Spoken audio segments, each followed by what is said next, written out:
اب اس روایت کو آپ کے زبیر علی زئی صاحب جو ہیں وہ حسن کہتے ہیں اپنے مذہب کے مطابق، ہمارے نزدیک تو حسن ضعیف ہے نا، تو کہتے ہیں کہ یہ بھی سنت ہے کہ کبھی کبھار سر پہ 3 بار مس کر لو۔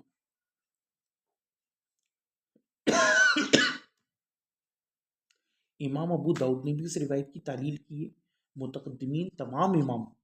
اس روایت کی تعلیل کرتے ہیں کہ یہ معلول روایت، ترجیح قائم کری، جمع نہیں کیا محدثین نے، انہوں نے کہا کہ روایتی فارغ شاذ معلول ہے۔ تو اب ہمیں پتہ چل گیا کہ 3 بار سر پہ مسح کرنا سنت نہیں ہے، اصل ایک ہی دفعہ ہے، روایتی فارغ ہے اور زبردستی سنت کہنا۔ لیکن اگر کوئی بندہ ایک سے زائد بار 2 دفعہ 3 دفعہ سر پہ مس کر لے تو یہ حرام نہیں ہوگا، یہ خلاف سنت نہیں ہوگا۔ کیوں؟ کیونکہ امام شافعی بھی اس کا فتویٰ دیتے تھے، اور یہ فتویٰ کہاں سے نکلا ہے؟ یہ اس حدیث سے نکلا ہے۔ اب دیکھو یہاں پہ آتا ہے فقہ انٹو پلے، دین کی گہری سمجھ بوجھ، جو رسول اللہ نے فرمایا صحیح بخاری کی حدیث کہ اللہ تعالیٰ جس کے ساتھ خیر کا ارادہ کرتا ہے اسے دین کی گہری سمجھ عطا فرما دیتا ہے۔ رسول اللہ کی ایک حدیث ہے ابن عباس سے کہ ابن عباس نے فرمایا کہ رسول اللہ نے اپنے وضو میں اعضاء کو ایک ایک بار بھی دھویا، 2 2 بار بھی دھویا، 3 3 بار بھی دھویا۔ اب کیا سر اعضاء وضو میں سے نہیں ہے؟ تو اس کو بھی ایک بار مس کرو، 2 بار کرو، 3 بار کرو۔ تو یہاں سے جواز کا فتویٰ نکل آتا ہے، ہم سنت ابھی بھی نہیں کہیں گے، جواز کا۔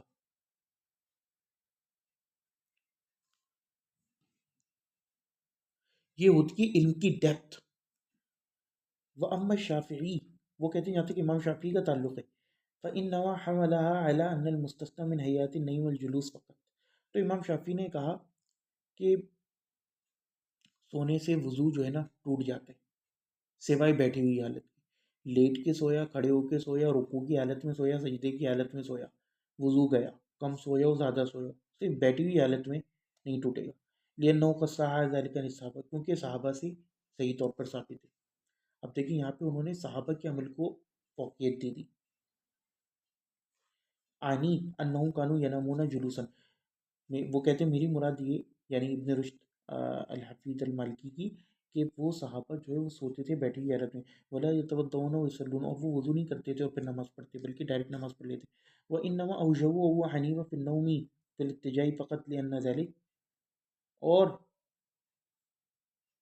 امام ابو حنیفہ نے صرف لیٹے ہوئی حالت میں کہا کہ وضو ٹوٹتا ہے اگر کوئی لیٹ کے سو جائے، باقی بیٹھا ہو، کھڑا ہو، رکوع کی حالت میں، سجدے کی حالت میں ہو، کسی بھی صورت سونے سے اس کا وضو نہیں ٹوٹے گا۔ ورد فی حدیث مرفوعا، اور مرفوع ایک حدیث کے اندر آئے وہ ہوا انہو علیہ السلام کا قالا، کہ رسول اللہ نے فرمایا انما الوضوء علی من نام متجعا، کہ وضو اس کے اوپر ہے جو لیٹ کر سوئے۔ لیکن یہ روایت جو ہے نا انتہائی ضعیف ہے، ابو داؤد نے اس کا انکار کیا ہے، خود اس حدیث کے نیچے حدیث نمبر 202 امام ترمذی، طبرانی وغیرہ نے اس کو روایت کیا ہے، اور احمد نے۔ احناف کی زیادہ تر مذہب کی بنیاد نہ ضعیف حدیث پر ہی ہوتی ہے، وہ روایت ثابت ہے بذالک عن عمر، اور ایک روایت حضرت عمر سے صحیح ثابت ہے۔ وہ اما مالک، وہ کہتے ہیں یہاں تک امام اعظم امام مالک رحمہ اللہ کا تعلق ہے۔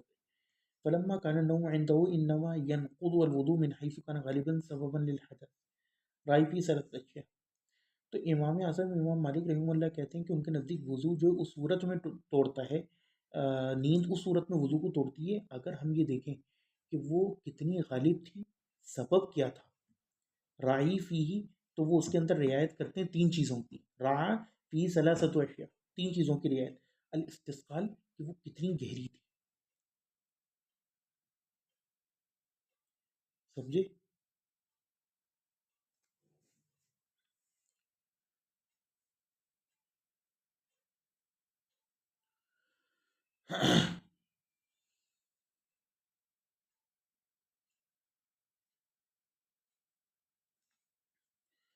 او الطول او الحیا، اور کتنی لمبی تھی، لمبی تھی یا چھوٹی تھی، اور یہ کہ ہیئت یعنی اس کی پوزیشن کیسی تھی، بیٹھا ہوا تھا یا کیا۔ تو امام مالک کے نزدیک بیٹھی ہوئی حالت میں وضو نہیں ٹوٹتا، لیٹے بھی اور سجدے کی حالت میں ٹوٹ جاتا ہے اگر کوئی بندہ سجدے کی حالت میں سو جائے یا لیٹا ہوا سو جائے۔ باقی کھڑے ہونے کا ہم پہلے بیان کر چکے کہ ان کے مذہب میں اختلاف ہے، کچھ لوگوں نے کہا کہ ٹوٹ جاتا ہے، کچھ لوگوں نے کہا نہیں ٹوٹتا۔ فلم یشترط فی الحیہ التي یکون منها خروج الحدث غالبا لا الطول ولا الاستسقال، وہ کہتے ہیں اور انہوں نے ہیئت کے اندر اس چیز کا اشتراط نہیں کیا کیونکہ اس میں سے کہ کس صورت میں جو ہے وہ زیادہ ہوا خارج ہونے کا زیادہ اندیش ہے. لا طول ولا اسقال، یعنی اس کے اندر جو ہے الذي يكون منها خروج اللفظ غالباً اس کے اندر استسقال اور طول کی بات ہی نہیں کری، کیونکہ گہری نیند میں جانے کی آپ کو کیا ضرورت ہے، لمبی نیند میں جانے کی کیا ضرورت ہے. اگر آپ الٹے ہو کے یوں اٹھا کے سوئے ہوئے ہو اور دونوں ٹانگیں کھول کے، اب اس میں تو سب سے زیادہ ہوا خارج ہونے کا خطرہ ہے، تو اس میں آپ تھوڑی دیر کے لیے بھی سوئے گئے. واشترط ذلك في الحیات التي لا يكون خروج اللفظ منها غالبا. البتہ طوالت اور استثقال کو، گہرائی نیند کی، اس کو انہوں نے شرط بنایا ہے امام مالک کی گہرائی دیکھو، انہوں نے شرط بنایا ہے اس کو ان حیات میں جن میں ہوا کا خارج ہونا مشکل ہوتا ہے. اب آپ بیٹھے ہوئے ہو، جیسے ابھی میں بیٹھا ہوں، اس وقت میرا سراغ بند ہے، اس وقت ہوا خارج ہونا سب سے زیادہ مشکل ہے، سوائے یہ کہ مجھے اپنی پوری باڈی جان بوجھ کے موو کرنی پڑے. تو اس صورت میں اب طوالت اور استثقال کو دیکھا جائے گا کہ اگر تو میں بہت گہری نیند سو گیا، جب 1-2 گھنٹے سو گیا، تو اب وضو گیا میرا. وآخر دعوانا ان الحمد للہ رب العالمین. کسی کا کوئی سوال ہے تو سوال کر لیجیے اس لیکچر کے حوالے سے.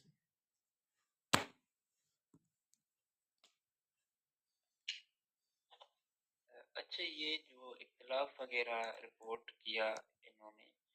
تو اس میں تو